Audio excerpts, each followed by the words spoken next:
The key was cold in his hand. It was not a beautiful key, nor an object anyone would have admired before that year. It was thick, dark with age, and slightly bent where generations of hurried fingers had turned it inside the same stubborn lock.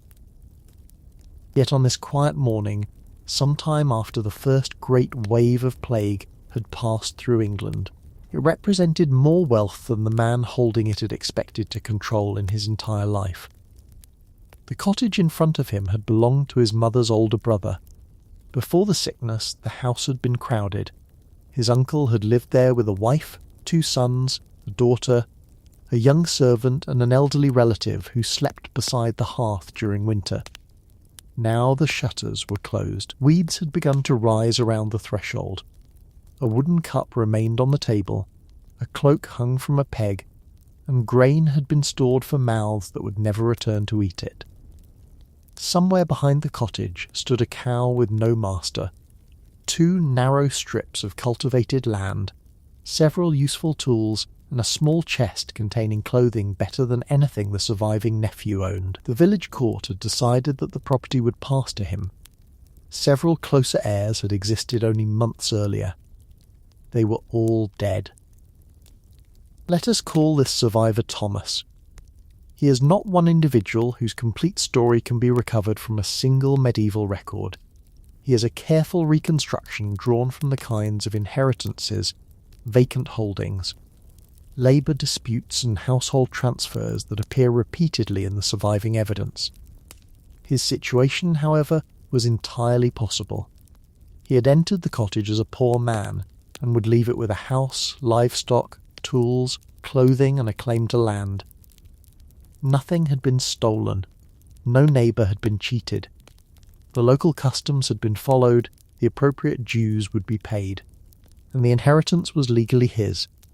Yet as he carried his uncle's chest across the village, people watched. One woman paused beside a well. A labourer stopped repairing a fence. An older tenant looked at the cloak folded over Thomas's arm and remembered seeing the dead man wear it to church.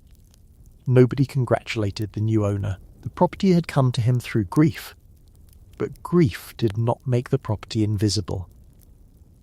He had gained in a single season what others had spent decades trying to acquire.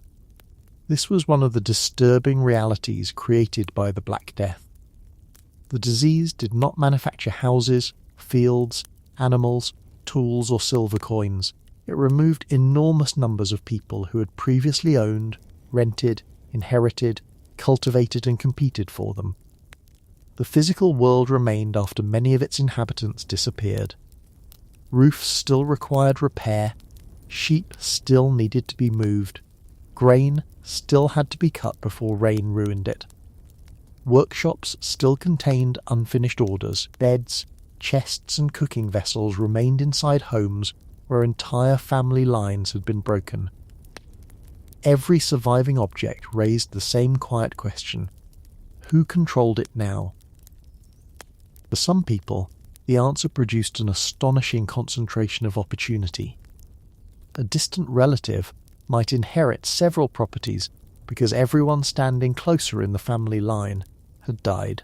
A widow might gain practical control of land, goods, or a business previously associated with her husband.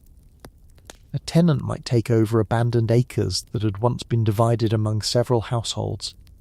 A servant might discover that employers were now competing to hire her. A harvest labourer who had once waited anxiously to be chosen for work might receive offers from 3 farms at once. But the opportunity was never clean. Every improved meal could be eaten from the dead person's bowl.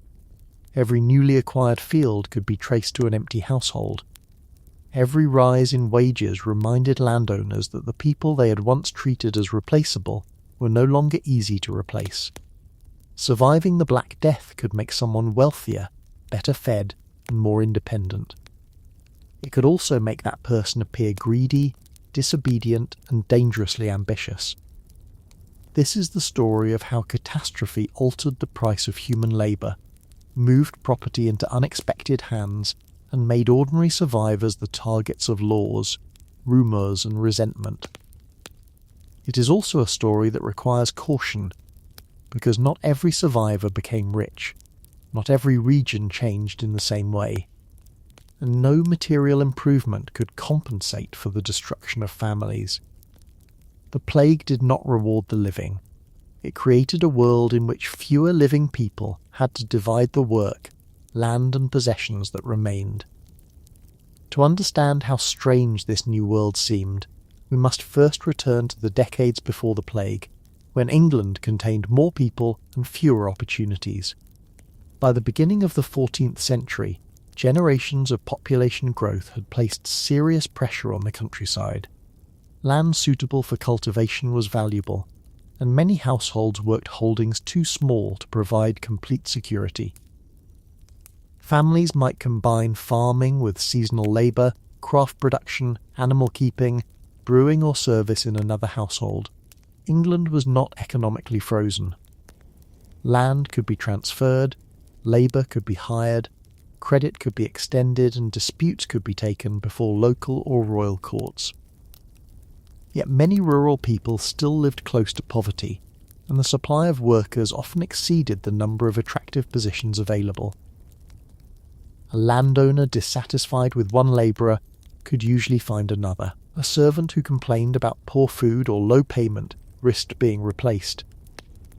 A young person searching for land competed against neighbours who wanted the same opportunity. The difference can be imagined in the manor yard on a morning before the plague. Two men wait near a barn hoping to be selected for a day's work. The steward examines them as he might examine two animals at market. One is younger, but the other owns a better sickle. One asks whether food will be provided. The steward answers that if the terms are unsatisfactory, there is another man waiting behind him. The labourers have little power to negotiate because the employer's need is not urgent enough to overcome the abundance of available hands. A poor household may depend upon several such days of employment. Refusing work can mean refusing food.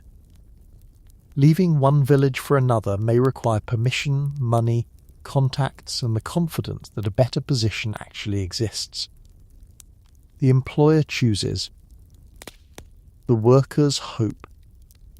The years before the Black Death were not peaceful years of abundance. The Great Famine, beginning in 1315, had already shown Northern Europe how quickly the natural world could overwhelm human plans. Persistent rain damaged harvests. Food prices rose. Livestock disease reduced animal numbers. Hunger weakened bodies and forced families to consume seed grain, sell possessions or leave their homes. The famine eventually receded, but its memory remained inside communities that had watched security disappear through weather and crop failure. Yet famine and plague did not produce identical economic effects. During a famine, food could become scarce while labour remained plentiful. Many hungry people might compete for the same work, allowing employers to maintain control. The plague reversed the problem. Fields, animals and tasks remained, but the workers required to manage them vanished. When the epidemic reached England in 1348, people did not understand it as we do. They could observe its speed and its terrifying symptoms, but they lacked modern knowledge of the bacterium Yersinia pestis and the complicated roles played by fleas, animals and human movement. Explanations turned toward poisoned air, unusual celestial influences, environmental corruption, divine anger and moral failure. Prayer, confession and religious procession existed beside practical efforts to avoid infected places. The disease moved through ports, towns, roads and rural communities, producing mortality so severe that exact national totals remain debated.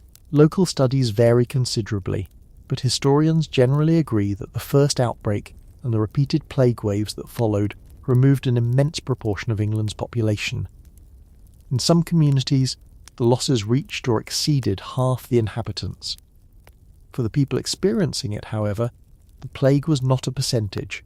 It was an accumulation of unfinished acts.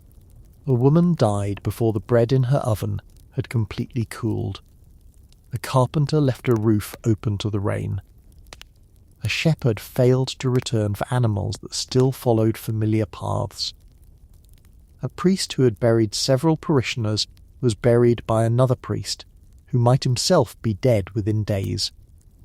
A tenant's rent remained recorded after the tenant no longer existed. A merchant's debtor died, but so did the clerk who knew what had been agreed. Children inherited property they were too young to manage, while potential guardians argued about who should control it. In a monastery, bells marked deaths until there were too few healthy brothers to continue the normal rhythm of the house. The epidemic did not simply reduce population.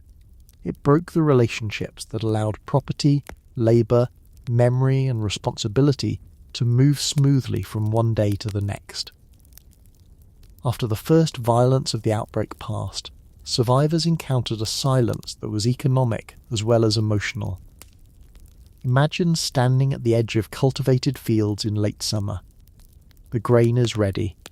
Rain may come within days. Under ordinary conditions, workers would gather from nearby households, and the harvest would proceed according to familiar arrangements. But now several cottages are empty. One family has lost its adult sons, another has only a widow and a small child. A third has disappeared completely. The field has survived. The weather has survived. The landlord's expectation of grain has survived. The workers have not. This was the central fact from which almost every later change emerged. Europe had not run out of land. It had run out of hands. At first, the consequences were chaotic. Death could disrupt trade, close markets and make coin less useful when there were too few people willing or able to sell goods. Some food prices rose during crisis conditions, while other goods lost buyers.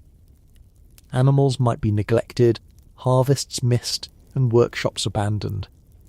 It would be misleading to imagine that the plague ended one day and prosperity began the next morning. The demographic collapse was followed by repeated outbreaks, local instability, and deep uncertainty. Families who inherited property could lose it again when plague returned. Children who survived the first epidemic might die in a later wave. A labourer who demanded higher payment could still face unemployment during a disturbed season. The economy did not move in a straight line. Yet beneath that disorder, the balance between people and resources had changed. There were fewer workers relative to the amount of land and work available. Over the following decades, this scarcity placed upward pressure on wages and improved the bargaining position of many labourers. Economic historians have estimated significant increases in English wages during the 1350s and 1360s, though the scale varied by occupation, place and method of calculation. The broad pattern is clear. Rural workers demanded and often received more money, while employers struggled to maintain older rates. The transformation can be seen by returning to the manor yard. Before the plague, 2 workers had waited for one steward to choose between them. After the plague, the same worker might receive messages from several estates. One farm needs grain cut. Another needs hay gathered. A third has lost the man responsible for repairing fences and managing animals. The worker no longer asks only whether employment is available. He asks what the employer will provide. How much money? How many meals? Will ale be included? Can his wife work too? Is there a cottage? Must he remain for the entire year? Or may he leave after harvest? Does another landlord offer better terms? This was not a political theory. Most workers were not describing themselves as participants in an economic revolution. They recognised a practical fact. Refusal had become possible. A poor employer was no longer the only employer. A difficult landlord could be left for one whose fields were equally desperate for labour. A servant who had once endured weak ale, insufficient bread and worn clothing might hear that another household was offering better food and an annual garment. A skilled craftsman could increase the price of work, because several customers needed the same scarce expertise. The shortage of manpower allowed labourers to seek the highest bidder, and diets improved for some workers, with greater access to meat, fish, white bread, and ale over time. The word rich, therefore, requires explanation. Most surviving labourers did not suddenly become wealthy in the way a noble family was wealthy. They did not acquire castles, estates filled with servants or chests of international coin. Their improvement was relative to the narrow world that had existed before the plague. Richer might mean possessing enough land to support a household rather than surviving on irregular work. It might mean eating meat more frequently, purchasing a better garment, sleeping in a house with fewer people, or having enough bargaining power to reject an abusive employer. It could mean holding 2 animals instead of 1, using iron tools of better quality, or farming more fertile land after marginal plots were abandoned. In the post-plague economy, land use shifted in many places as labour-intensive grain cultivation declined and pastoral farming expanded. With more land and tools available per worker, productivity per person could rise even when output per acre did not. For Thomas, the key to his uncle's house represented this same kind of change. He did not become a lord. He became a man with options. He could live in a better cottage. He could cultivate additional strips. He could keep the cow, sell it, or use it to strengthen a future marriage agreement. He could take tools into paid work. He could wear the dead man's cloak to church and appear more prosperous than he had the previous year. Yet each improvement was visible. Medieval villages were not anonymous places. People knew who had owned which field, who owed money, whose daughter had married into which household, and which chest had once stood beside another family's bed. Thomas's new position could not be separated from the memory of the people whose deaths had created it. The law also had claims upon death. Medieval inheritance was shaped by local custom, legal status, family relationships and obligations to landlords. A tenant's heir might have to make a payment before entering a holding. A lord might claim the best animal or another valuable possession as a death duty known as a heriot. Property without an accepted heir could return to the lord. Widows could possess important rights, but those rights differed from one manor and region to another. Daughters might inherit in some circumstances and be disadvantaged in others. Mass mortality did not automatically erase older gender preferences. Even when women were eligible, families and local practices could continue favouring male heirs. This complexity created disputes. Suppose Thomas's uncle had promised a tool to a neighbour but left no written record. Suppose the widow of one son had returned to her own family before the plague and now claimed part of the property. Suppose a daughter had married into another village and arrived weeks later, insisting that she was the rightful heir. Suppose the Lord's steward demanded a fee larger than the inheritor could pay. Sudden death removed the people who might have explained their intentions. Memory became evidence, and memory could be shaped by self-interest. One neighbour remembered a promise, another remembered a different promise.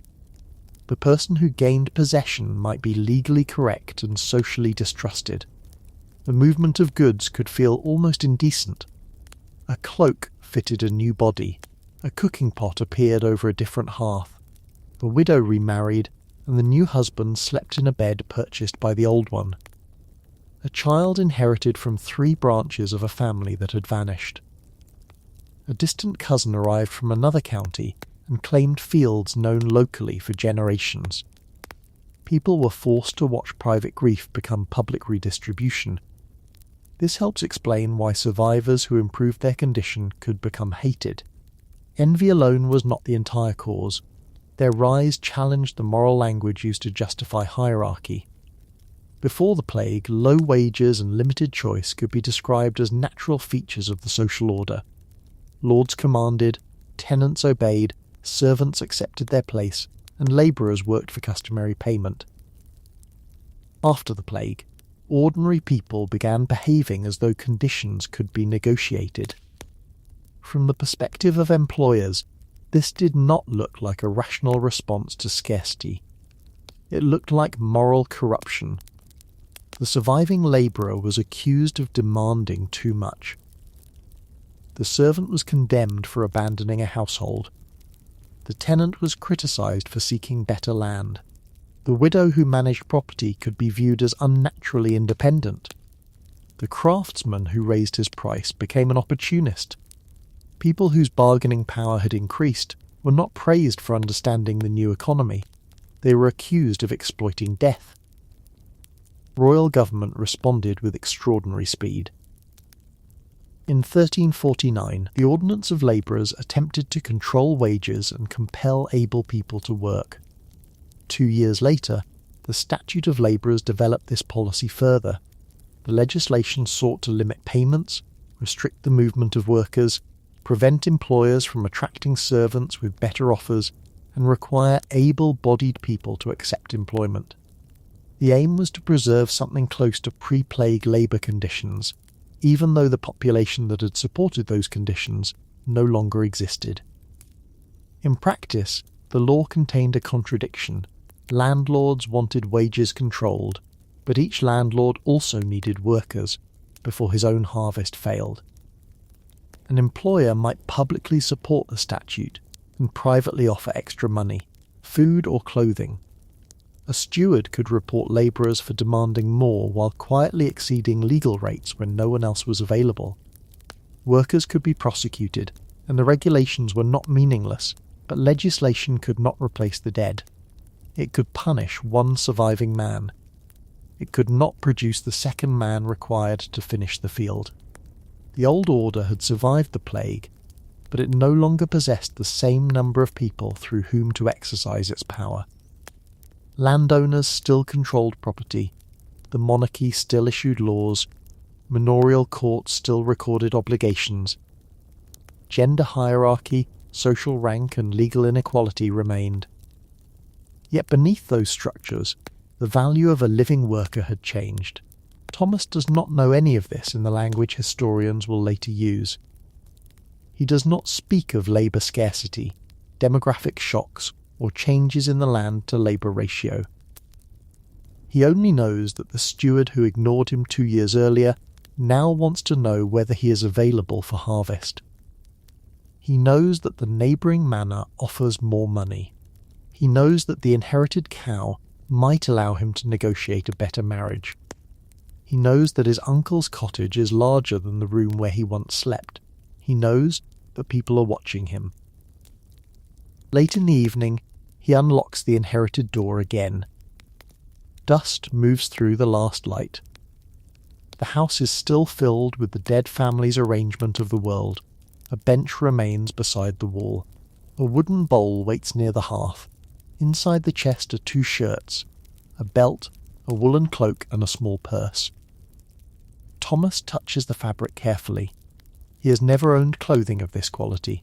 Tomorrow he may wear it. And when he does, the village will understand that the plague has changed more than the number of graves. It has changed who is permitted to look prosperous, who is able to refuse work, who may claim land, and who must watch someone poorer rise into the place left empty by the dead. A few miles from Thomas's village, another survivor faced a different inheritance. Agnes had not been poor in the simplest sense. Before the plague, she had lived in a household that possessed a modest holding. 2 oxen shared with a neighbour, several hens, brewing equipment, and a claim to common pasture. Yet none of those things had been entirely hers. They belonged to the household headed by her husband, and her authority depended on the complicated mixture of custom, marriage, age, reputation, and practical necessity that structured rural life. She helped manage grain, supervised servants when the family could afford them, brewed ale for sale, cared for animals, remembered debts, and knew which neighbour could be trusted during lambing. Much of the household economy passed through her hands. The legal language, however, did not always place her at the centre. Then her husband died. His brother died soon after. The brother's eldest son followed them. By the time the Manor Court met again, Agnes stood before officials who had once spoken mainly to the men of her family. She was not suddenly free from obligation. She might owe an entry fine to take possession of land. A lord could claim a heriot, often the best animal, at precisely the moment the household could least afford to lose it. Relatives might challenge her rights. If she remarried, her new husband could gain influence over property she had struggled to preserve.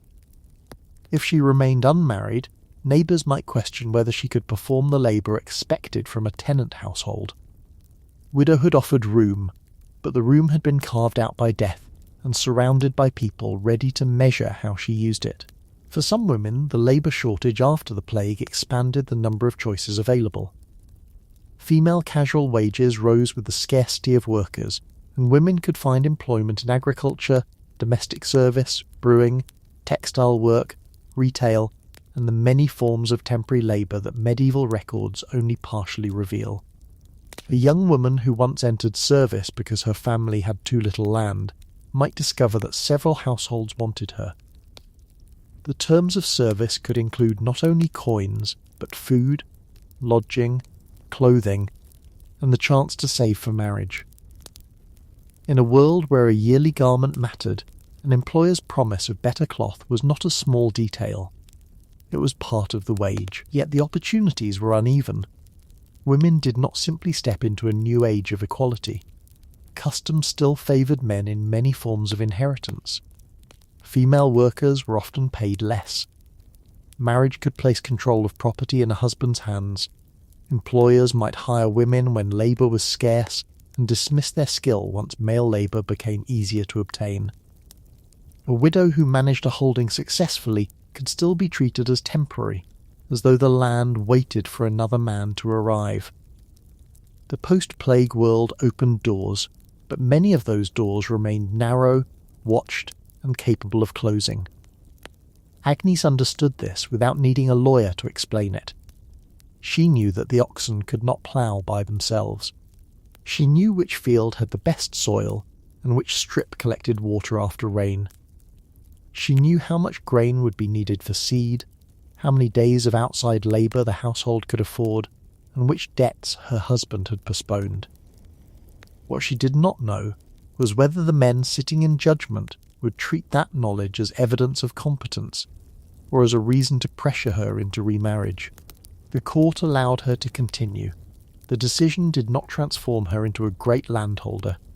It allowed her to remain inside the house where she had already worked for years. Yet the difference between helping manage land and being recognised as the person responsible for it was enormous. She could now bargain directly with labourers. She could choose to lease a strip rather than cultivate it. She could sell ale, arrange service for a daughter, or negotiate a future marriage from a position stronger than that of a landless widow. Her loss had made her economically visible. Visibility could be dangerous. Medieval communities praised orderly widows who appeared modest, charitable, and loyal to the memory of their husbands. They were less comfortable with women who seemed to enjoy independence. A widow who remarried quickly could be accused of forgetting the dead. A widow who did not remarry might be accused of pride or secret disorder. If she improved her house, purchased better clothing, or hired labour, people could say she had benefited too eagerly from her husband's death. The same actions that proved she could preserve the holding also made her a subject of gossip.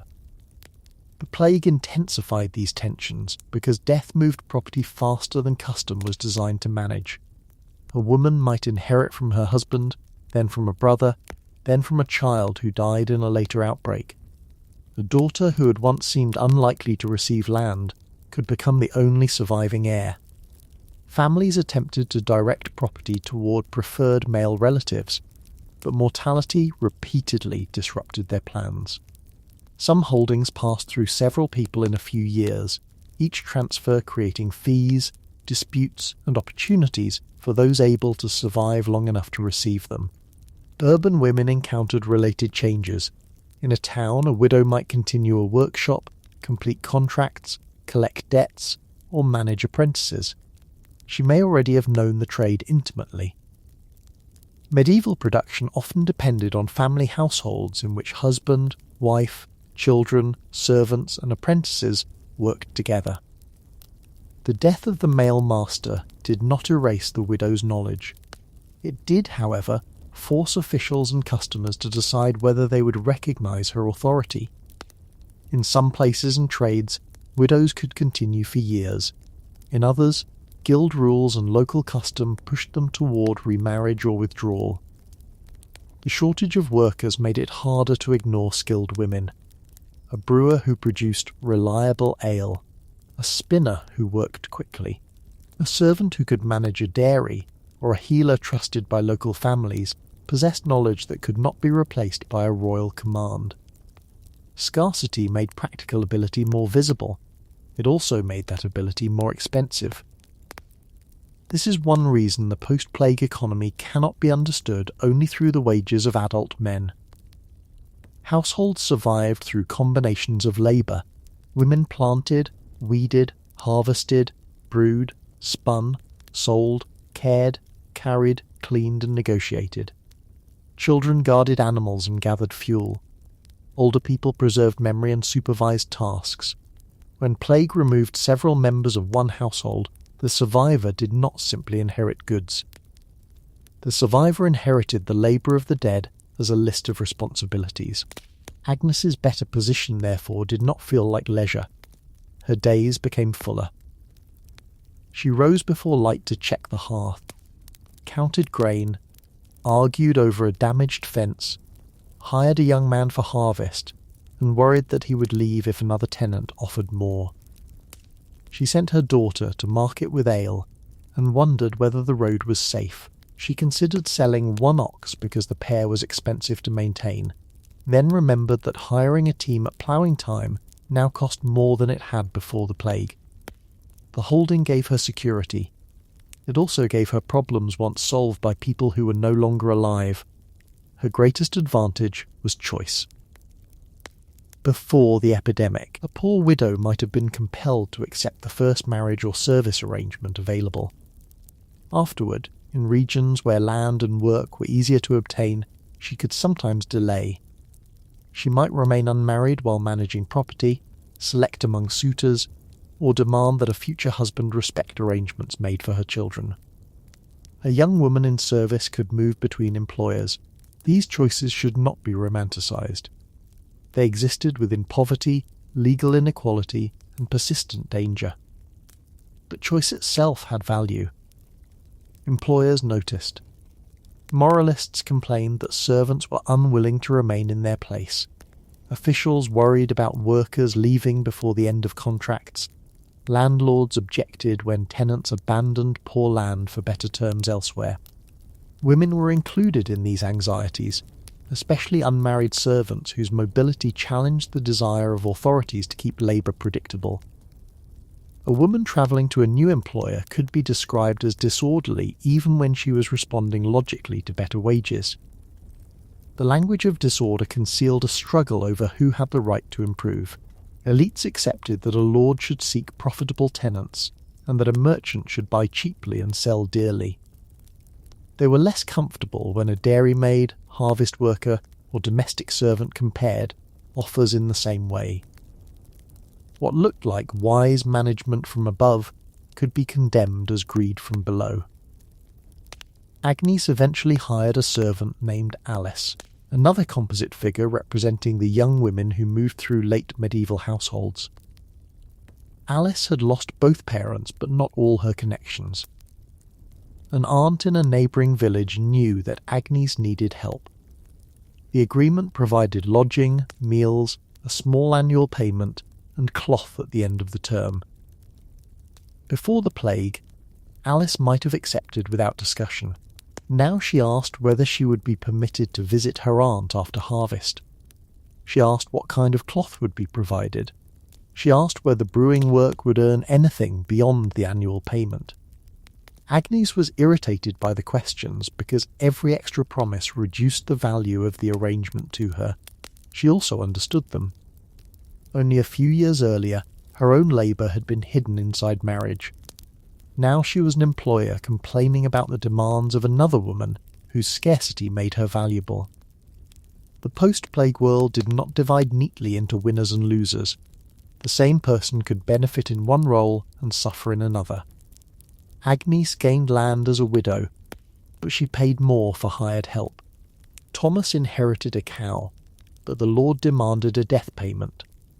A craftsman charged more for his work and paid more to employ an apprentice. A tenant enjoyed lower pressure on land, while a monastery watched its rents decline. Wealth moved through relationships, and each improvement for one survivor could become a cost for another. The household remained the place where these contradictions were felt most sharply. Historians can measure wage series and rent levels over decades. Medieval people experienced the change through bread, cloth, beds, animals, and the ability to say no. A servant knew conditions had improved when she could leave a household that struck her. A widow knew they had improved when several men asked to lease her land. A tenant knew they had improved when the steward came to him, rather than waiting at the manor gate. And everyone knew the improvement rested on absence. At supper, Agnes placed 3 bowls on the table for herself, her daughter, and Alice.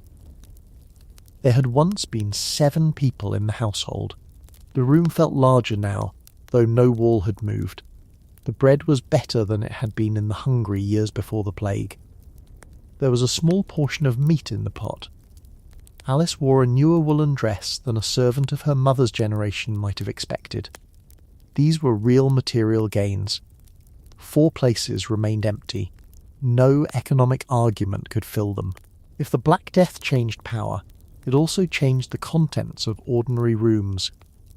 The change did not arrive everywhere at once, and it never made medieval society comfortable by modern standards. Yet over the later 14th and 15th centuries, many English workers possessed more purchasing power than their grandparents had known. Their wages rose while the long population decline reduced pressure on some basic resources. Grain prices could fall relative to earnings, landlords competed for tenants, marginal fields were abandoned, allowing more fertile land to be used by fewer people. The result was not a golden age, but it was a world in which a surviving worker might eat, dress, and live differently from a worker before the plague. To see the change clearly, it helps to return to the table. Before the epidemic, many poor households depended heavily on bread, pottage, onions, peas, beans, and whatever small amounts of dairy or meat they could obtain. Diet varied by region, season, occupation, and household status. Medieval people did not all eat the same grey bowl every day, but scarcity made grain central. When harvests failed, the cost of bread could dominate a family's choices. After the plague, labourers in some regions were able to buy more meat, fish, ale, and better quality bread. Oxford historians have summarised the improvement in striking terms. Labour scarcity allowed workers to market themselves to the highest bidder, while diets expanded to include more meat, fresh fish, white bread, and ale. This did not mean every labourer sat down to a noble feast. A small piece of bacon added to pottage could represent improvement, so could a better loaf, more frequent cheese, or enough ale that the household did not rely on weak drink stretched thin. Prosperity at this level was measured in repetition. Meat once reserved for rare occasions appeared more often. A servant received meals substantial enough to become part of the competition between employers. A family kept a larger share of its grain, rather than selling it immediately to meet rent or debt. The change also appeared in clothing. Cloth was labour, and labour had become expensive. Yet higher earnings allowed ordinary consumers to purchase garments that would once have been difficult to afford. Wills and inventories reveal clothing moving through families, because garments were valuable enough to be named, inherited, altered, and worn by several generations. After mass mortality, more clothing existed relative to the number of people available to wear it. A cloak from a dead uncle, a gown from a sister, or a belt from a neighbour could enter a new household. Better wages then made it easier to replace worn items or purchase cloth of higher quality. The visual consequences worried social authorities. Clothing announced status. The cut, colour, fabric and decoration of a garment helped others place a person inside the hierarchy. When prosperous artisans and labourers began dressing above elite expectations, governments issued or repeated sumptuary regulations intended to control who could wear particular fabrics and styles. These laws were never only about vanity. They reflected anxiety that wealth had become harder to read. A man who once appeared unmistakably poor could enter church in a better cloak. A servant might wear a colour associated with people above her. A wealthy peasant could purchase objects that narrowed the visible distance between his family and a minor gentleman. The old hierarchy depended partly on recognition. People were expected to look like their place. The plague made place more unstable. Thomas discovered this on the first Sunday he wore his uncle's cloak. The garment was not luxurious. It was simply better made than his old one, with thicker wool and a fastening that had not been repaired 3 times. Yet the change was enough. At church, a neighbour looked at him longer than usual. The steward noticed. A cousin who had received nothing from the inheritance avoided him afterward. Thomas had not announced that he was important. The cloak announced that he was no longer as poor as people remembered. Possessions carried memory. A medieval object rarely arrived without a story. The bench in a cottage had been built by someone. The brass pot had been purchased after a successful harvest. The blanket had formed part of a marriage arrangement. After the plague, surviving households absorbed these stories along with the objects. A richer material life could therefore feel haunted by ownership. People did not need to believe in ghosts to feel the presence of the dead in a room filled with their goods. Housing itself changed unevenly. In crowded regions before the plague, several households might compete for limited land and accommodation. After mortality reduced population, cottages and urban rooms became vacant. Some decayed because there were not enough people to occupy them. Others were taken over by survivors, combined into larger holdings, or offered at more favourable terms. A servant who had slept among several people might find a household with more space. A tenant could move from a poor dwelling to one with a better roof or a larger yard. Reduced crowding may have improved life for some, though abandoned buildings also created eerie gaps in settlements and increased the burden of maintenance on those who remained. The map of cultivation began to change. Before the plague, population pressure had encouraged the use of marginal landfields with poorer soil, difficult drainage, or greater distance from the village. When population fell, some of this land no longer seemed worth the labour required. Cultivation contracted toward better ground. In many regions, landlords and tenants shifted from grain toward sheep and cattle, a movement historians sometimes describe as a change from corn to horn. Pastoral farming required fewer workers than intensive arable cultivation. It also produced wool, meat, hides and dairy products that could serve expanding markets. This adjustment was rational from the perspective of an estate struggling with expensive labour.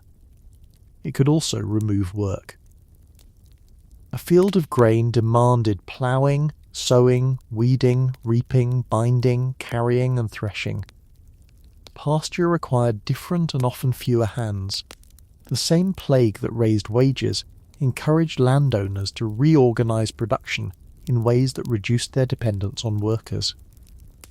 Labour scarcity gave workers power, and that power pushed employers toward labour-saving choices.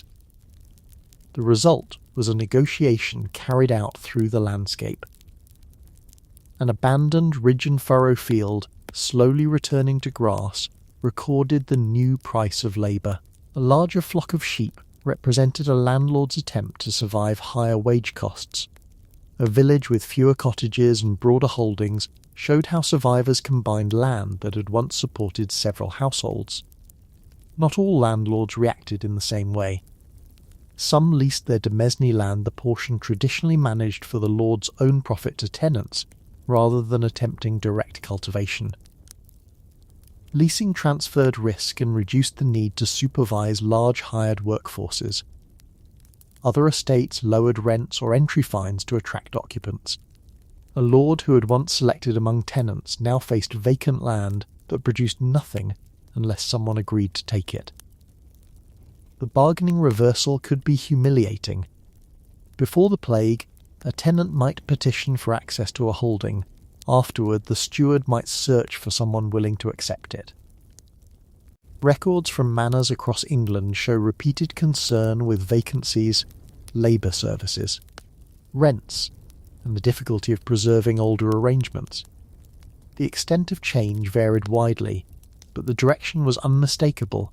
People had become scarce relative to land. A monastery could experience this as a slow financial ache. Its bells, church, barns, mills and fields remained. Its obligations to feed monks, maintain buildings, offer hospitality, and perform religious services remained. Yet deceased tenants no longer paid rent. Vacant holdings produced no entry fees. Hired workers demanded more. The institution might respond by leasing land, consolidating farms, negotiating with tenants, or pursuing debts more aggressively. It could own more acreage than almost anyone nearby and still feel poorer, because acreage without labour and tenants did not automatically become income. Noble households faced similar pressure. The aristocracy did not vanish, but maintaining status became expensive. Great houses required servants, horses, food, cloth, repairs, travel, and displays of hospitality. Higher wages and altered rents strained families already spending heavily on war and politics. Some nobles adapted successfully, others sold land, borrowed or reduced direct management. Their complaints about greedy workers were therefore not only expressions of pride. They came from a real decline in the ease with which elite wealth could command labour. Still, sympathy had limits. The same nobles who felt wounded by wage demands often possessed resources beyond the imagination of ordinary households. Their hardship meant reduced income, fewer retainers, or the sale of an estate. A labourer's hardship meant hunger. The post-plague conflict was not between equal victims. It was between groups experiencing the same demographic shock from very different positions. Workers understood this distinction even when they lacked the language of class analysis. A landlord complained that wages had doubled. The labourer remembered the years when he had accepted whatever was offered. A steward argued that servants were disobedient. The servant remembered sleeping hungry inside a household that owned several barns of grain.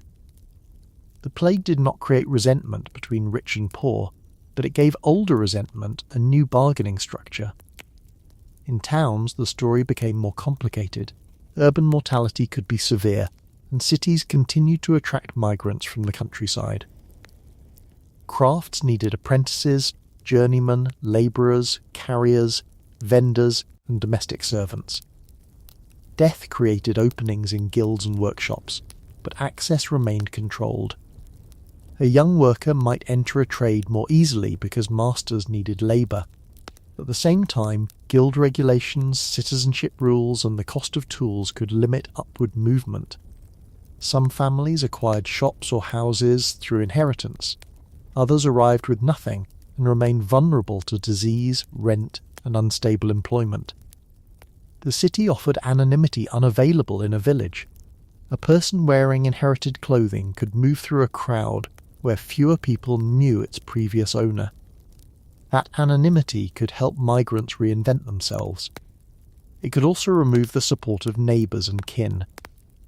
A worker who left a manor for town might earn more, yet face illness without family, theft without witnesses, and death without anyone able to prove an inheritance claim.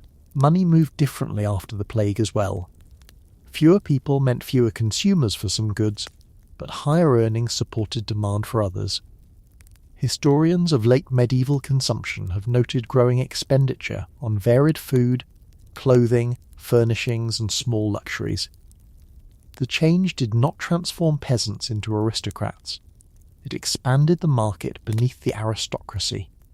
More people could purchase items beyond bare subsistence, encouraging producers and merchants to serve them. A wooden chest became larger.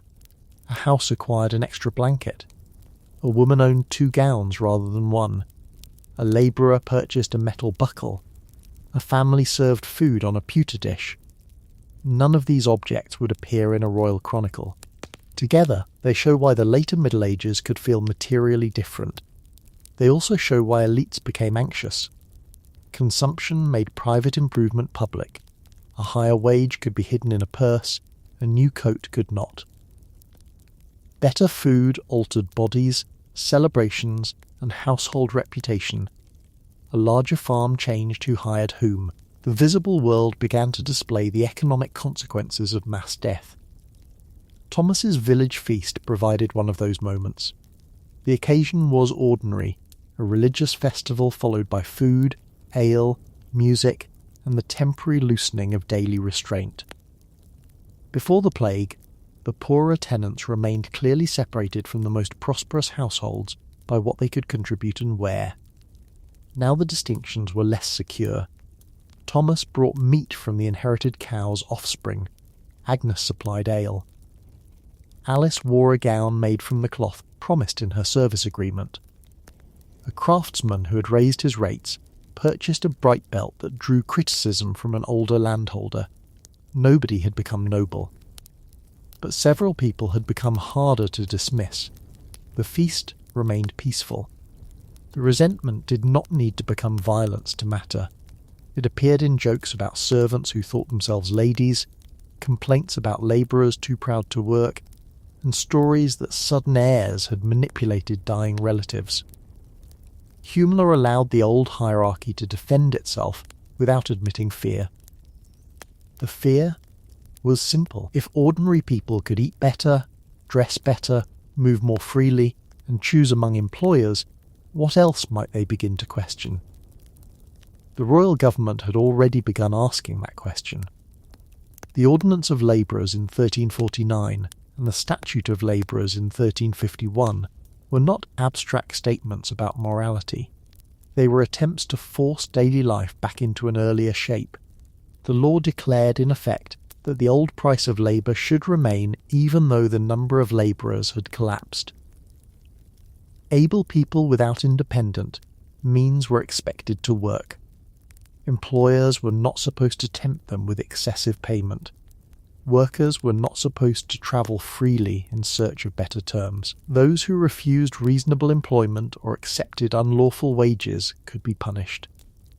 The legislation reveals panic at the top of society. The king and landholding elites understood immediately that labour scarcity threatened more than harvests. It threatened the habits of command. A world in which workers moved toward better offers was a world in which a lord's authority stopped at the edge of his estate. A servant who could leave transformed obedience into contract. A tenant who abandoned poor land turned customary hierarchy into negotiation. The law tried to describe these choices as misconduct.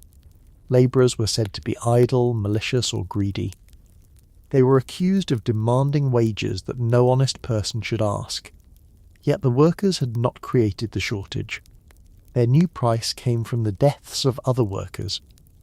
The government wanted the economic benefits of survival fields harvested, roads maintained, animals tended without accepting the bargaining power survival had created. Enforcement required local people. Justices of labourers travelled or sat in counties. Manorial and royal courts recorded offences. Employers reported servants who left early. Workers were accused of receiving too much. Communities supplied information about who was able to work and who had refused. Fines and penalties followed.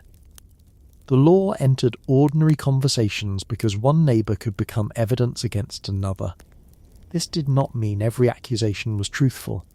A dismissed servant might be reported as a runaway.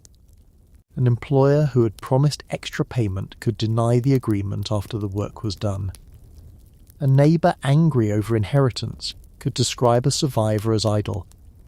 A woman without visible property could be pressured into service even if she was caring for relatives or managing work authorities failed to recognise. The legislation created new opportunities to discipline people whose mobility had become inconvenient. It also exposed employers' hypocrisy. The same landholder who condemned excessive wages might offer them privately when harvest approached. Some payments were disguised through food, gifts, clothing, or bonuses. A worker could receive the legal wage in coin and additional value in meals or grain. Employers poached servants from one another, while complaining that servants lacked loyalty. The law therefore produced a game of public obedience and private evasion. Imagine a steward named Robert, another composite drawn from the men who managed estates after the plague. He receives instructions to pay only the lawful rate. He agrees. He understands the danger of encouraging higher wages. Then rain threatens, and half the grain remains standing. A worker from another village says he will come only if provided with extra ale and a pair of shoes. Robert protests. The worker turns away. By afternoon, Robert has promised the shoes. A week later, Robert reports several labourers for demanding too much. He does not consider himself dishonest. He considers himself trapped. If he obeys the wage law strictly, the crop may fail. If he pays the market rate, he helps destroy the old order the law is designed to protect. The contradiction belongs not to his character, but to the impossible goal of regulation. Parliament could set a wage on parchment. Weather and scarcity set another in the field. Workers learned to exploit the gap. Some moved at night or after seasonal tasks. Some negotiated collectively in informal ways, knowing an employer needed several hands at once. Others simply disappeared before a contract ended. Mobility was not always heroic. A servant might abandon a sick employer. A labourer could accept an advance and fail to appear. Scarcity protected irresponsible people as well as diligent ones. Yet elite complaints treated all movement as evidence of moral decline, because distinguishing legitimate choice from misconduct would have required admitting that workers possessed legitimate choice. The resentment sharpened when survivors refused work considered beneath them. Before the plague, poverty forced people to accept undesirable tasks. Afterward, a labourer with several offers could avoid the worst conditions. Authorities interpreted this as laziness. From the worker's perspective, it was a basic calculation. Why repair a dangerous roof for poor pay when harvest work offered food and more money? Why remain in a household known for violence when another needed servants? The law also attempted to control almsgiving because charity could allow able-bodied people to avoid service. This concern shows how thoroughly the state tried to direct the poor toward labour. A person without land was not supposed to wait for a better offer while surviving on support from others. The body of the poor worker was treated as a resource the community could command. That principle was not new. Medieval society had long linked poverty, obligation, and social order. What was new was the scale and urgency of enforcement after the plague. Recent research into the 14th century labour market suggests that hired work was already more extensive and flexible than older pictures of a purely servile countryside implied. The post-plague laws were therefore not preserving a perfectly fixed world. They were expanding regulation over a market that had become too favourable to workers. For decades, prosecutions continued. Their persistence demonstrates both the seriousness of enforcement and its failure to restore earlier conditions. If one statute had solved the problem, authorities would not have needed repeated action. Wage controls became part of a longer struggle between government policy and demographic reality. The experience of punishment could deepen hatred from below. A worker knew that an employer had offered the extra payment, yet the worker might be the one fined for accepting it. A servant knew that nobles travelled freely while she could be punished for leaving. The hierarchy presented its own movement as privilege and the movement of labourers as disorder. These inequalities helped shape the political atmosphere of later 14th century England. The Peasants' Revolt of 1381 had many causes: poll taxes, local abuses, serfdom, legal grievances, war finance, hostility toward officials, and wider demands for reform. It would be inaccurate to reduce the revolt to a simple wage dispute, or to claim that the Black Death automatically produced rebellion. But the post-plague labour conflict formed part of the world in which the rebels acted. For a generation, ordinary people had experienced the value of their scarcity and the state's effort to deny it. The rebels who entered London did not speak only about wages. They attacked symbols of government, legal oppression and lordship. They demanded forms of freedom that went far beyond a higher daily payment. Yet the demographic changes after the plague had altered what seemed imaginable. A population that had seen lords compete for tenants could more easily question whether old obligations were eternal. A labourer who had refused one employer might begin to imagine refusing a social condition. When the revolt was suppressed, elites reasserted authority with violence. Promises were withdrawn, leaders were killed, the king's government survived, yet the long decline of serfdom in England continued, shaped by economic forces no execution could reverse completely. Customary labour services became harder to enforce. Cash rents and leasing expanded. The relationship between lord and tenant shifted over time, though not uniformly and not because of one dramatic moment. The deeper transformation was psychological. Before the plague, hierarchy could present itself as the only possible arrangement. Afterward, survivors had evidence that arrangements changed when people became scarce. They had watched wages rise despite laws. They had seen vacant land offered on better terms. They had known widows manage holdings and servants negotiate. Even when the state punished them, the memory of leverage remained. Hatred flowed in both directions. Elites described workers as greedy. Workers described officials as oppressive. Neighbours resented sudden heirs. Heirs suspected neighbours of trying to seize what death had left them. Employers accused servants of disloyalty. Servants remembered employers who tried to trap them at pre-plague rates. The epidemic did not create a united class of survivors. It created a society in which nearly every relationship had to be renegotiated. Religion offered language for both acceptance and criticism. Some preachers described the plague as punishment for sin and the social disorder afterward as further evidence of moral failure. Pride, luxury, greed and disobedience appeared in sermons as explanations for a world turned upside down. Better clothing among common people could be condemned as vanity. Higher wages could be condemned as avarice. These moral judgments helped turn economic conflict into a story about character. But Christian teaching also required charity, condemned exploitation, and reminded the wealthy of death's equality. The plague made that equality visible with terrifying force. Lords and labourers died. Bishops and beggars entered the ground.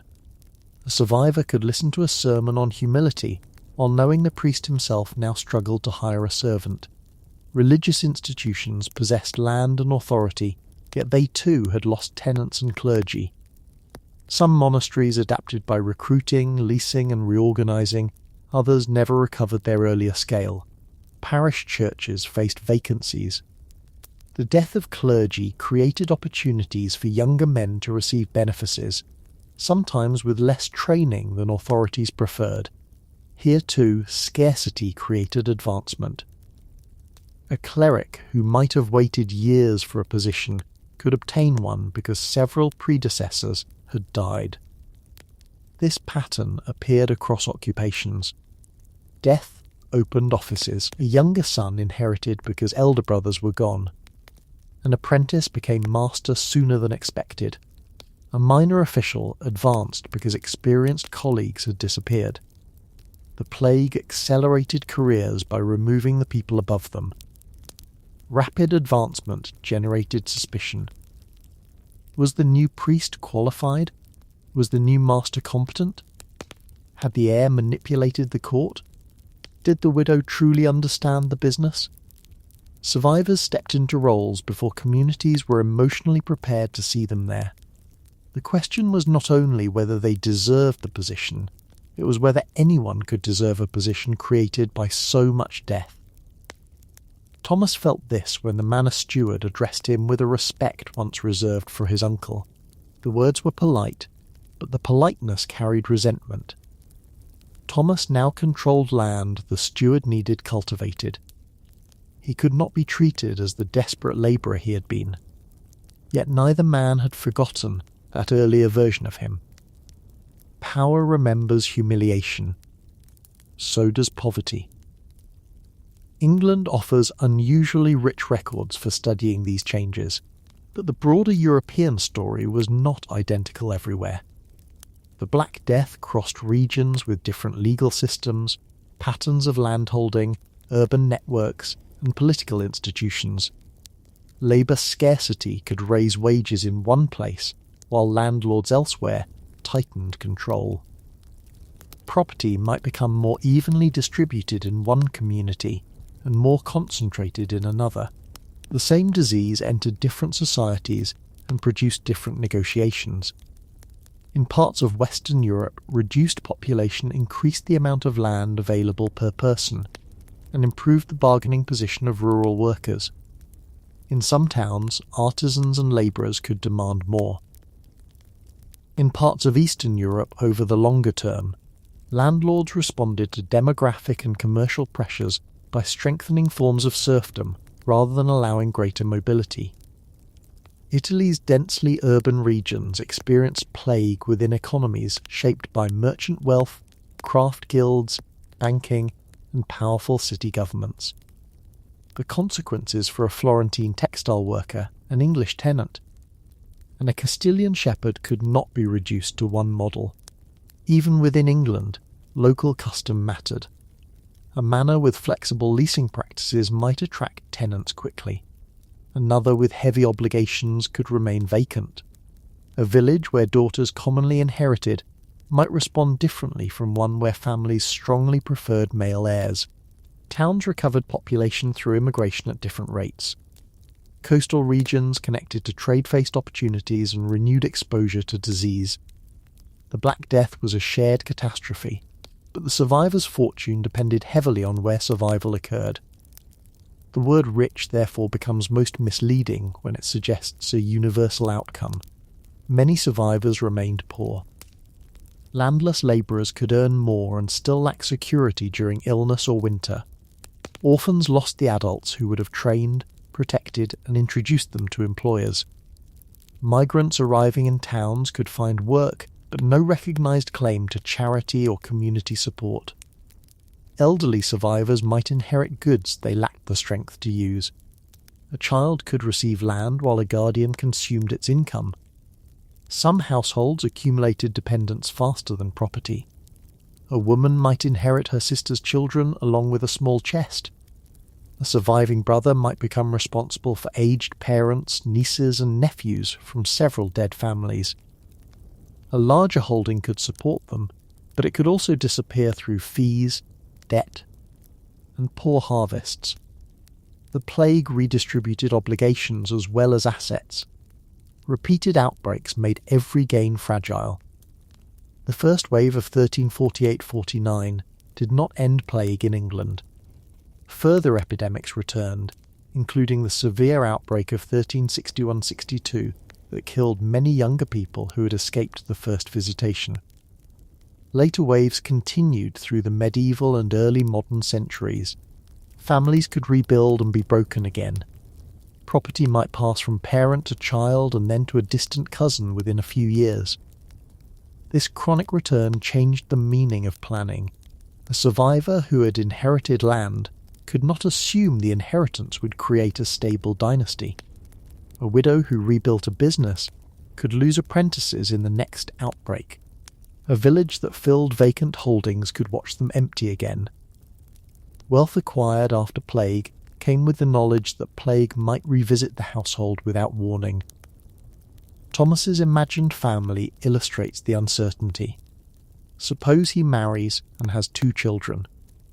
The inherited cottage is repaired. The cow becomes a small herd. Higher wages allow him to purchase another strip of land. For 10 years, his household appears to confirm the optimistic interpretation of the post-plague world. Then another epidemic reaches the county. 1 child dies. His wife dies. Thomas survives again. He is richer than he was before the first plague. He is also alone in a larger house. The emotional cost of repeated survival is difficult to recover from economic records. Manorial rolls record transfers, not silence. Wage accounts record payments, not guilt. Wills list objects, not the hesitation of wearing them. Yet the speed with which people made wills, arranged religious gifts, and prepared for death suggests a society acutely aware of mortality. Survivors lived among reminders that possession was temporary. Religious giving could become one response. A person who inherited unexpectedly might fund prayers for the dead, donate to a church, support a light before an altar, or leave money for charity. These acts served spiritual, social, and emotional purposes. They could help the soul of the deceased, demonstrate proper use of wealth, and protect the heir from accusations of greed. Generosity made inheritance look less like profit from death. Funerals and commemorations also displayed status. A family with greater means could arrange more prayers, candles, arms, or memorial objects. In this way, post-plague wealth entered the economy of remembrance. The dead supplied property. The living spent part of it to preserve the dead in prayer. This circular movement could soothe resentment, but it did not erase it. A neighbour might praise Thomas for funding a churchlight and still complain about his new land. Public generosity was open to interpretation. Was it devotion, guilt, or an attempt to purchase reputation? Reputation mattered because formal law did not govern every exchange. Credit depended on trust. Hiring depended on reports of skill and character. Marriage negotiations depended on what families believed about one another. A survivor accused of greed could lose social support even while gaining property. Hatred had material consequences.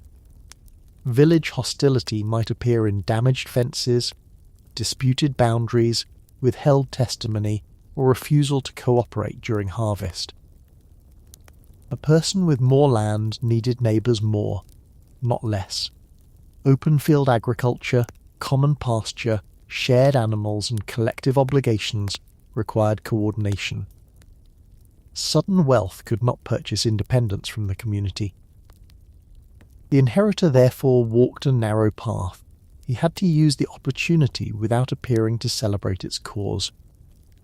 He had to dress better without seeming proud, bargain without appearing greedy, and defend property without insulting relatives who had received less. Success required social performance. Widows performed this carefully. A competent widow might emphasize that she preserved land for children rather than for herself. A rising labourer could present higher wages as necessary to support dependents. A craftsman could justify increased prices through the cost of materials. People translated self-interest into acceptable moral language because naked ambition from below attracted criticism. Elites did the same. A lord resisting wage increases described himself as protecting order, not income. The government described labour regulation as a defence of the common good. A monastery pursuing rents claimed responsibility for worship and charity. Every group transformed its economic interests into moral duty. The plague exposed the distance between these claims and lived reality. Workers knew the common good often meant cheap labour. Landlords knew ancient custom could not produce missing tenants.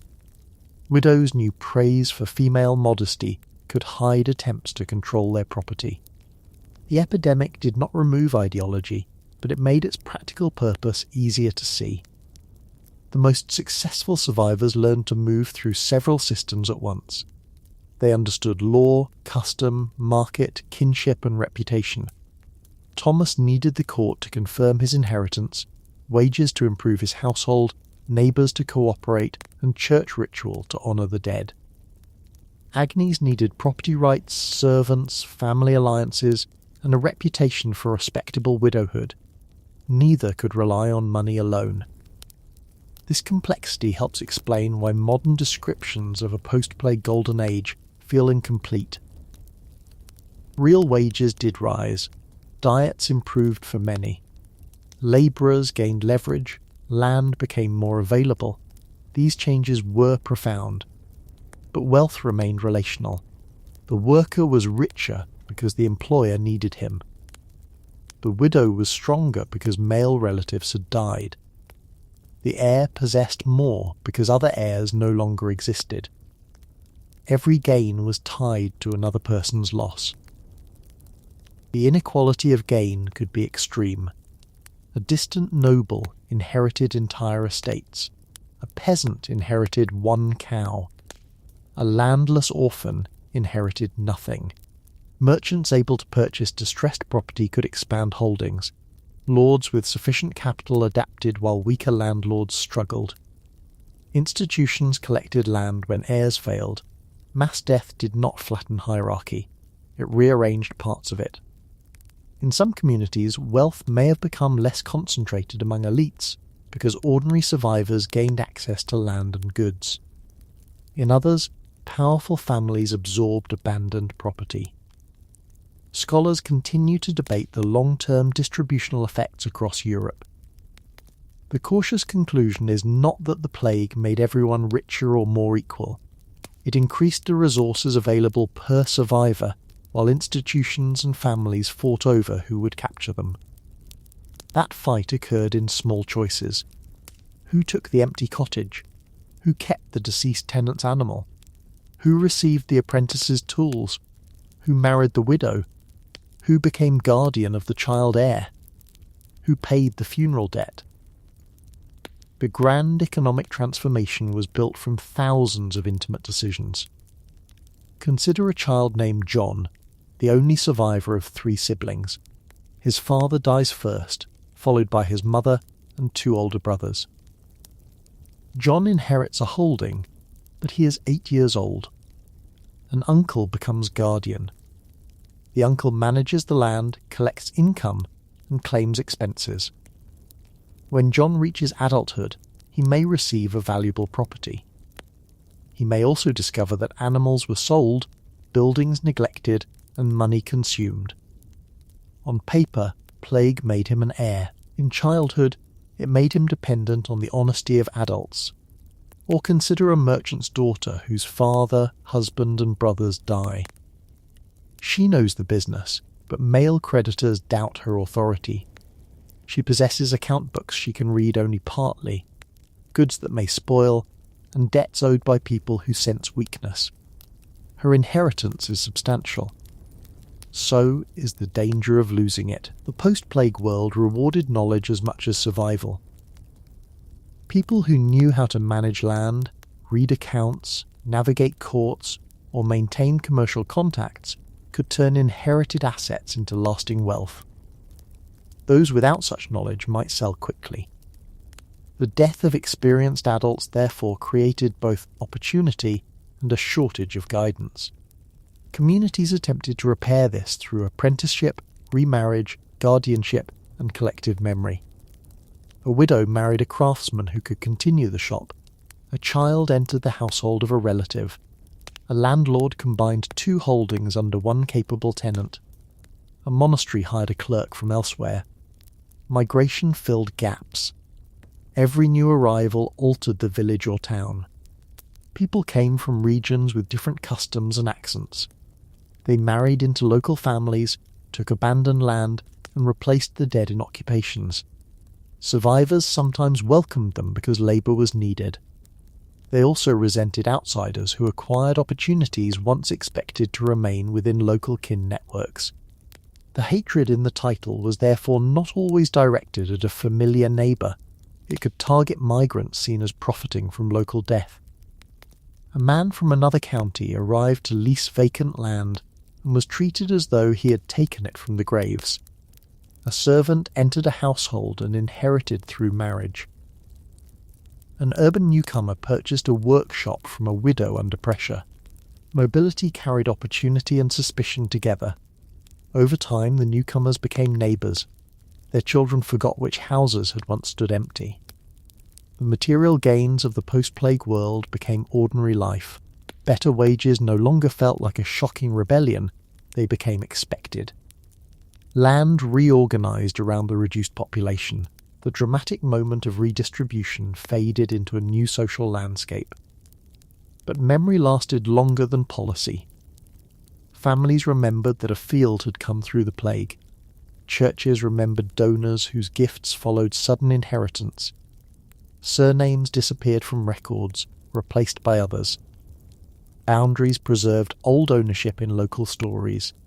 A village could recover its population while still living on the map created by death. By the late 14th century, the generation born after the first outbreak had grown into adulthood. Many had never known the crowded world before 1348, yet they lived inside laws designed to restore it. They inherited the arguments of survivors, disputes over wages, movement, land, and obligation. They also inherited a kingdom strained by war with France, expensive government, local corruption, and repeated taxation.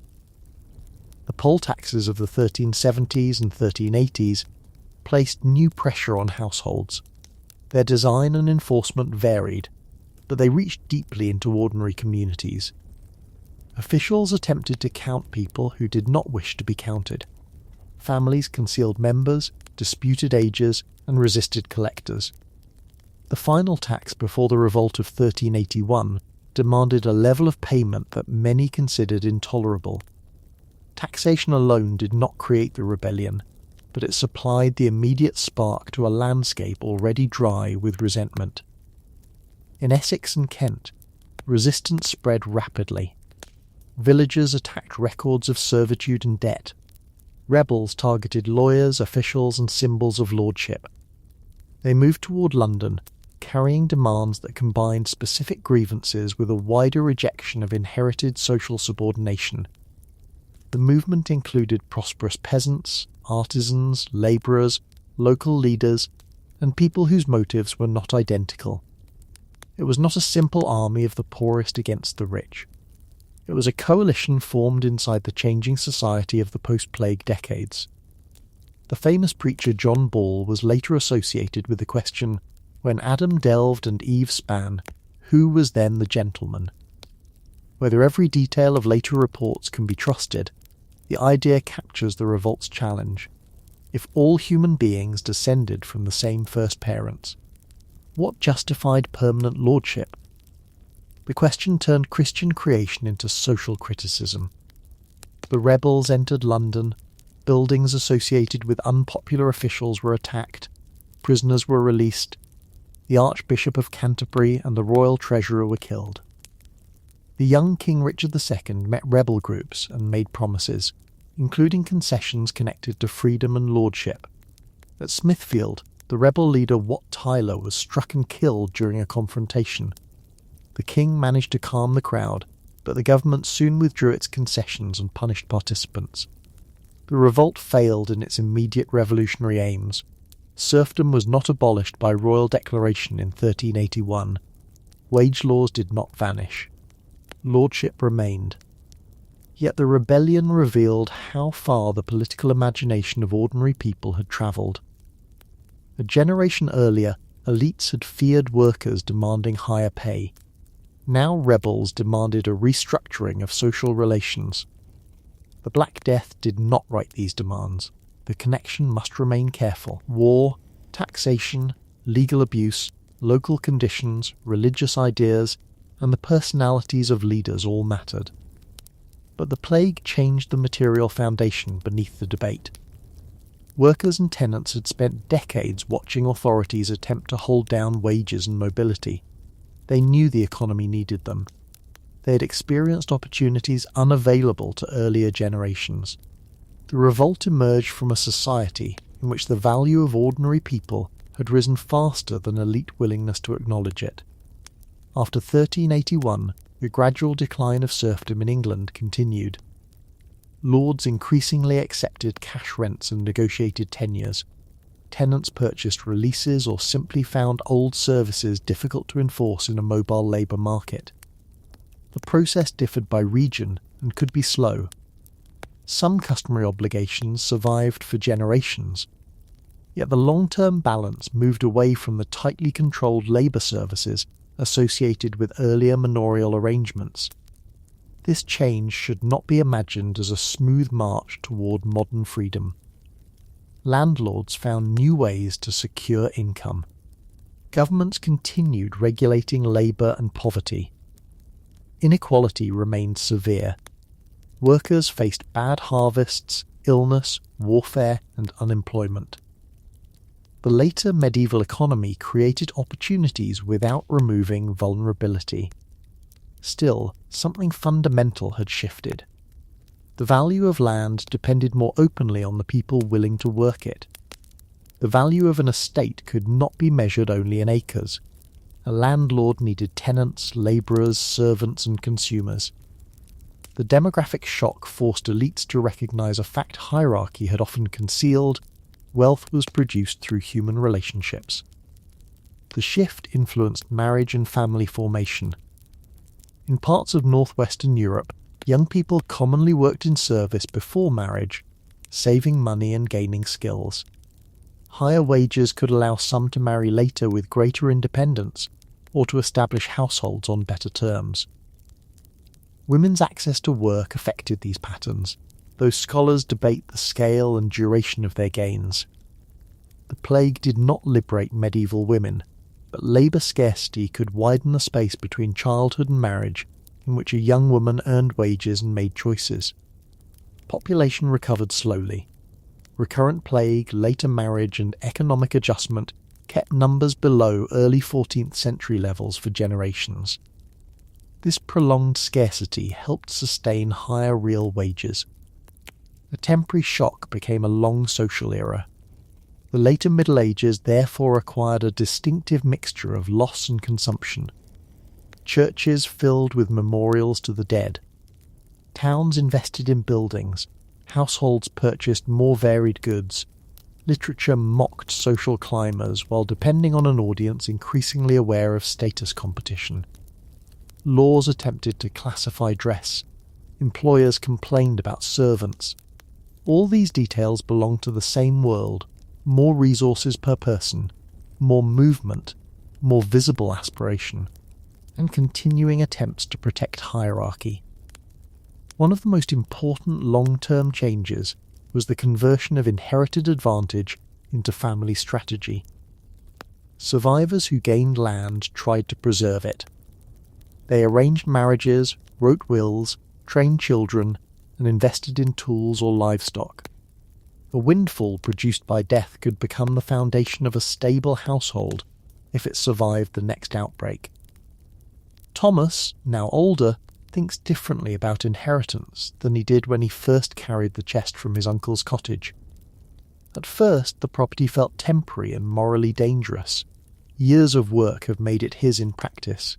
He repaired the roof, cleared the ditch, paid fines, and cultivated the strips. The cow is long dead, but its descendants helped build the household. The cloak wore out and was cut down for another garment. Objects from the dead have been used, altered, and absorbed. This is how sudden redistribution becomes ordinary property. The original loss remains in memory, but labour adds a second claim. Thomas no longer owns only because his uncle died. He owns because he maintained what death left behind. His neighbours' resentment changes too.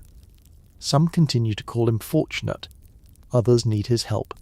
He hires workers, lends an animal, serves as witness in local disputes, and contributes to church repairs. Wealth becomes less offensive when it is tied to responsibility. The man once watched as a suspicious heir becomes part of the village's leadership. This possibility explains why the post-plague period could produce a broader group of substantial peasants. Some tenants accumulated land and resources, becoming employers themselves. They occupied a position between great landlords and the poorest labourers. Their rise did not end class conflict. It complicated it. A prosperous peasant might support wage controls when hiring workers, even though his own family had benefited from higher wages. Agnes had already experienced this contradiction with Alice. Social mobility allowed survivors to enter the roles they once resented. The worker became an employer. The tenant became a sub-landlord. The widow became a property holder concerned about servant discipline. The plague therefore changed interests as well as opportunities. There was no permanent community of survivors united against elites. People moved through economic positions during their lives. A young servant sought higher wages, then married into a holding and complained about labour costs. A craftsman demanded freedom from regulation, then joined a guild that limited competition. A distant heir defended flexible inheritance until his own property was threatened. This human inconsistency is essential to the story.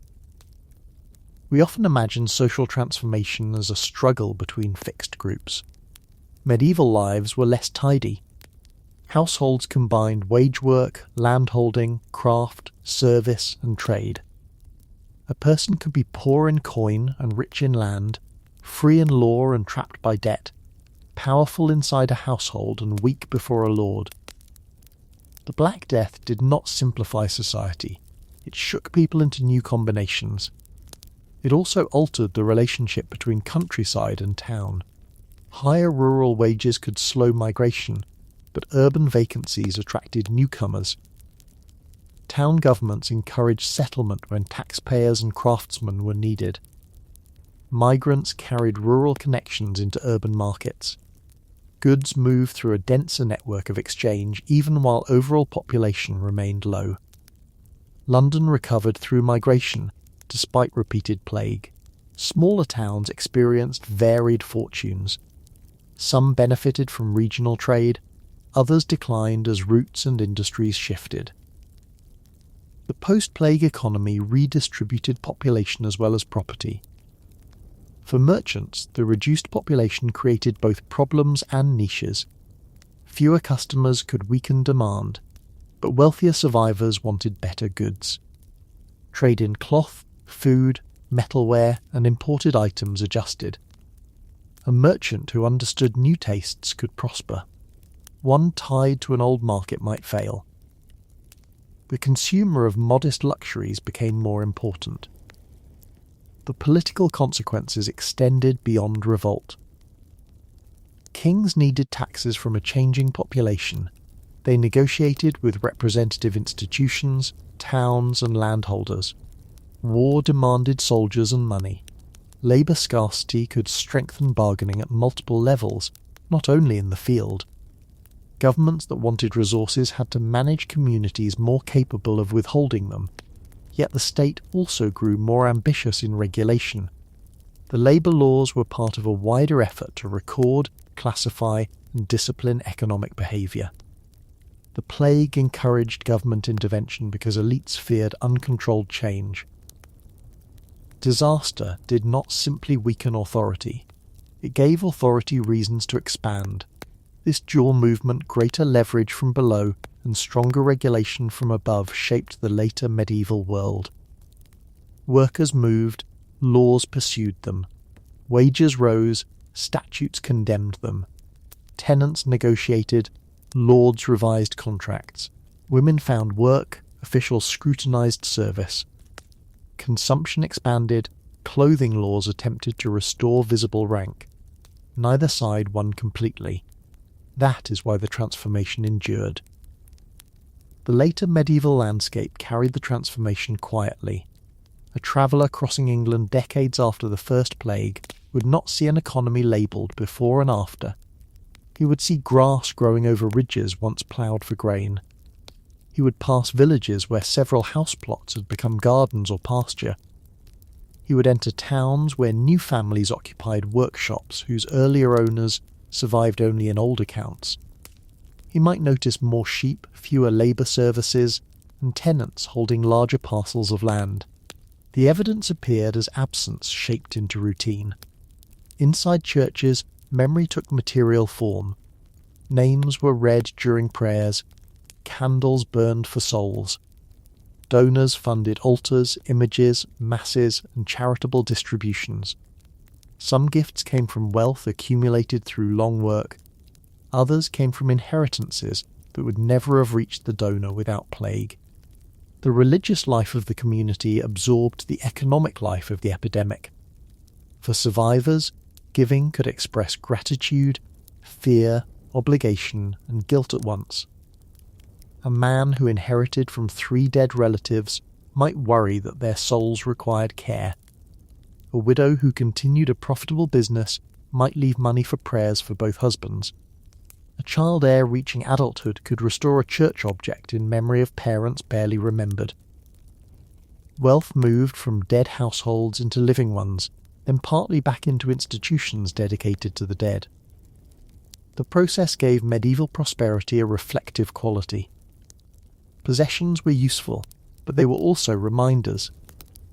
A field carried a family name. A cup had belonged to a mother. A house beam bore marks made by someone who died in 1349. Modern people often imagine inheritance as a transfer completed by paperwork. In a small medieval community, inheritance remained visible for generations.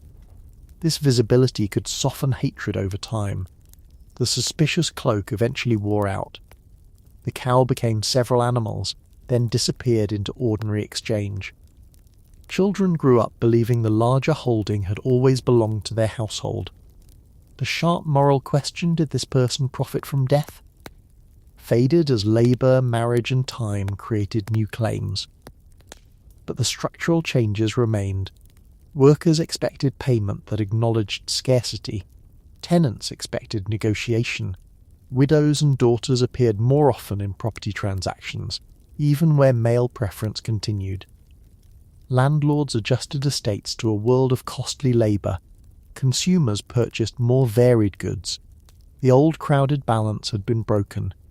Europe's population eventually recovered, though slowly and unevenly. As numbers rose in later centuries, some of the advantages of scarcity weakened. Real wages declined in periods when labour became more abundant. Land grew more expensive. Employers regained leverage. The post-plague era did not permanently abolish the pressures that had shaped the pre-plague world. Yet history did not simply return to its starting point. Institutions, habits, and expectations had changed. Labour markets were more deeply developed. Leasing arrangements had expanded. Patterns of consumption had shifted. The memory of mobility remained. The Black Death became part of the long transformation of European economy and society, though historians rightly resist treating it as the single cause of modernity. The temptation to present the epidemic as a brutal engine of progress must be resisted. Catastrophe does not become good because some survivors gained. The higher wage existed because other workers were dead. The available cottage existed because its family was gone.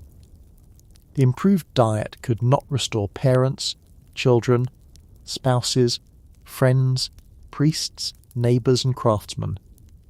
Economic benefit and human disaster were not opposite interpretations, they were simultaneous realities. This is the deepest contradiction in the title. Surviving could make a person rich because medieval wealth was tied to scarcity. Land gained value through access, but its rent depended on tenants. Labour gained value when labourers disappeared. Household goods became abundant when households were destroyed. The epidemic altered ratios with ruthless efficiency, and hatred emerged because people understood those ratios through faces. A lord did not resent an abstract rise in wages. He resented the worker standing in front of him, asking for twice the old payment. A neighbour did not resent demographic redistribution. She resented Thomas wearing the cloak of a man she had buried. A relative did not resent inheritance law. He resented Agnes controlling land he believed should have passed to him. Economic change became personal before it became historical. On an autumn evening many years after the first plague, Thomas walks the boundary of his fields. The air smells of damp earth and wood smoke. One strip was inherited from his uncle. Another came through marriage. A third is leased from a landlord who once struggled to find tenants. Thomas has hired 2 workers to help with the final tasks before winter. He pays more than the steward would have paid when Thomas was young. He complains about the cost, then hears himself and smiles without pleasure. He has become the kind of man who needs labour. The workers know their value. One has promised to help another household the next day. The second asks for food before leaving. Thomas agrees. He remembers waiting in the manor yard while a steward chose between men. He remembers how helpless that waiting felt. The memory does not make him generous in every negotiation, but it prevents him from believing the old wage was ordained by nature.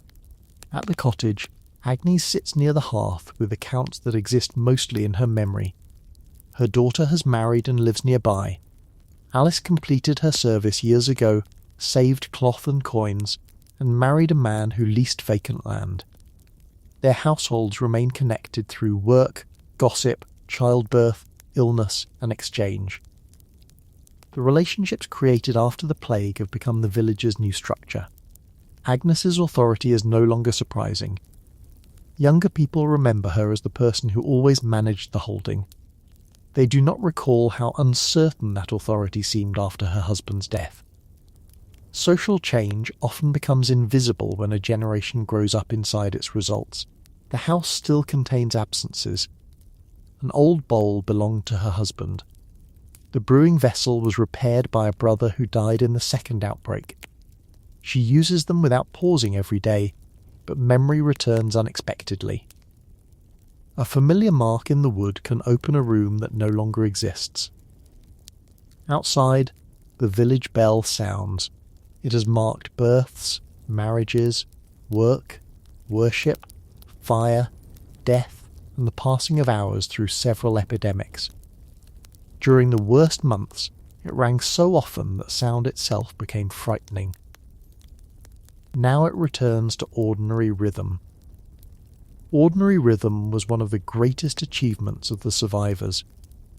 They planted after burial. They reopened shops. They trained children in skills whose masters had died.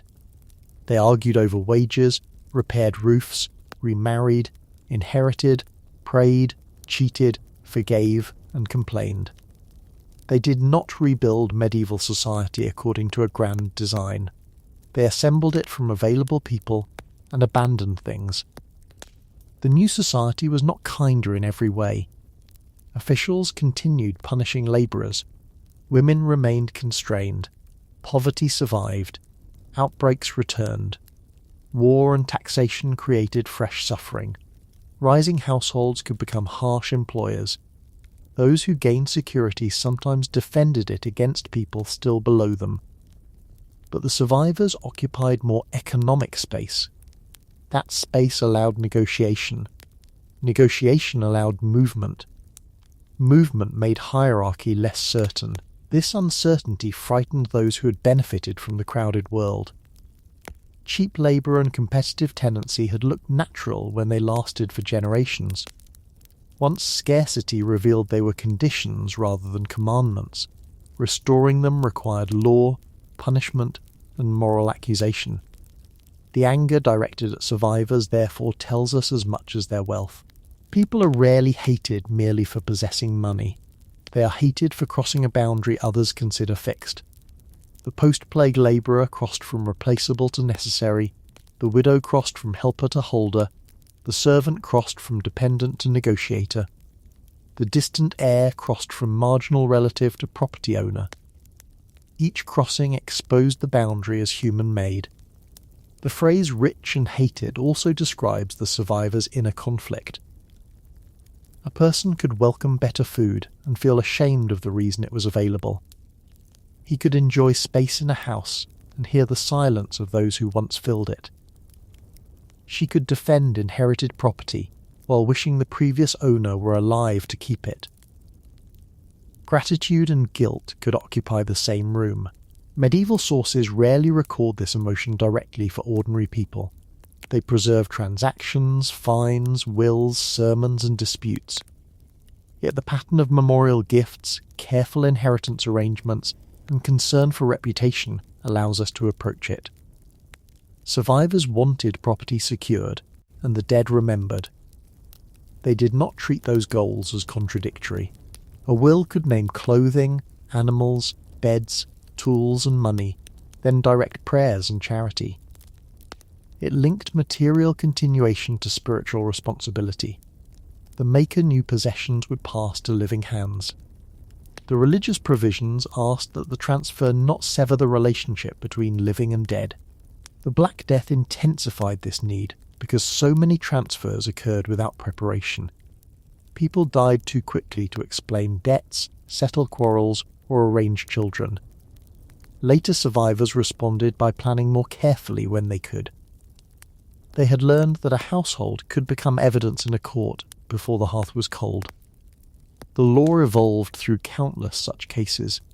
Courts determined who could enter land, what fees were owed, which promises counted, and how labour statutes applied. Their decisions created records historians now use to reconstruct economic change. The people inside those records did not know they were data. They wanted a cow returned, a wage paid, a boundary recognised, or a daughter protected. That small scale is where the Black Death's economic meaning becomes most real. A national wage series can show that earnings rose. Thomas shows what it meant to choose among employers. A study of inheritance can show women entering land. Agnes shows the mixture of power and exposure inside that entry. A statute can show government regulation.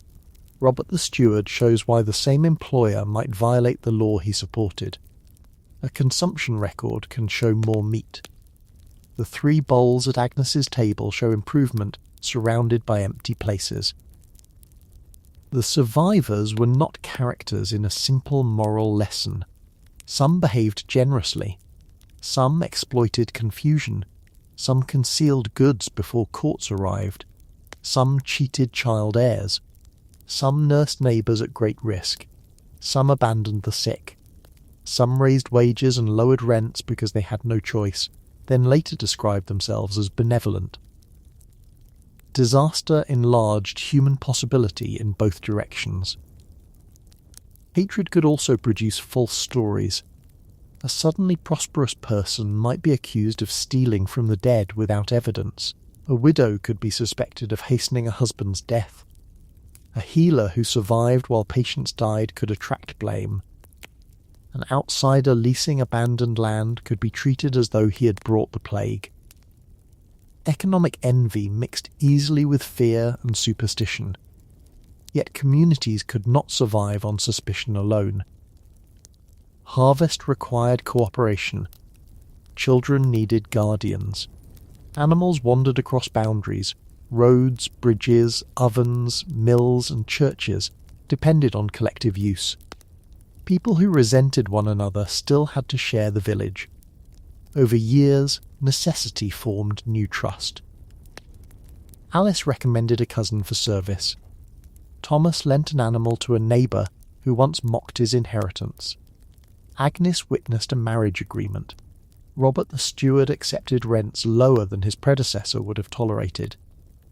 These ordinary accommodations completed the transformation more effectively than royal law. The plague left no one able to restore the exact past. There were too few people, too many vacancies, and too much property in motion.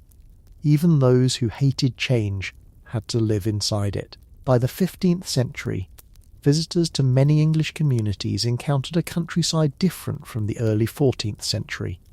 Holdings were often larger, labour services were reduced or converted, real wages remained comparatively high, diet and consumption had changed, sheep and cattle occupied land once pressed into grain, towns and markets served households with greater spending power.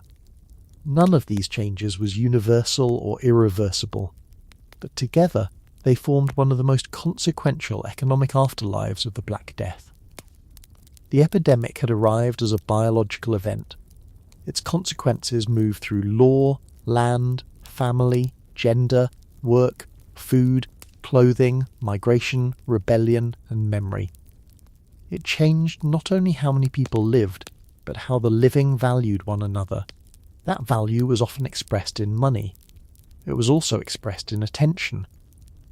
Before the plague, the poor labourer waited outside the manor. Afterward, the steward came looking for him. Before the plague, the distant cousin barely appeared in family plans. Afterward, the court handed him a key.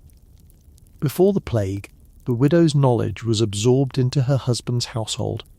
Afterward, officials had to speak to her directly. To be needed is a form of power. The survivors discovered it reluctantly. They did not create scarcity, and many did not use the advantage consciously. But every negotiation taught the same lesson. The social order depended on people it had treated as interchangeable. When those people became scarce, they became visible, and visibility brought opportunity, regulation, envy, and danger. Night settles over the village. The workers have gone home. Smoke rises from cottages that were once empty. Some abandoned plots remain, their boundaries softened by grass. The churchyard is full, but children play near its wall because they have never known it otherwise. Thomas closes the door with the old key. The metal has become smooth where his own fingers have turned it for years. The cottage no longer feels like his uncle's house, though one corner of memory will always belong to the dead family. A repaired roof keeps out the rain. Grain rests in storage.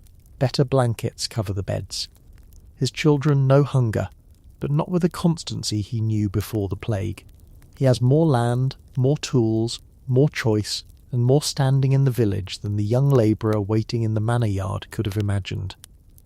If that younger man could see him, he might call him rich. Some neighbours once called him greedy. Both descriptions missed the centre of his life. He was a survivor living among inheritances. The Black Death did not give him wealth as a reward. It left houses without owners, fields without hands, and work without workers. Thomas entered the space because he remained alive. Then he spent years turning an accident of survival into a household. Around him, millions of other survivors did the same in different ways. They collected keys, accepted land, raised wages, changed employers, remarried, opened workshops, leased farms, inherited clothing, disputed wills, paid fines, fed dependents, and tried to make the world feel ordinary again. Their success changed medieval Europe. Their success also reminded everyone how it had been purchased. This was why survival could make a person richer, and why the sight of that richness could make other survivors look away.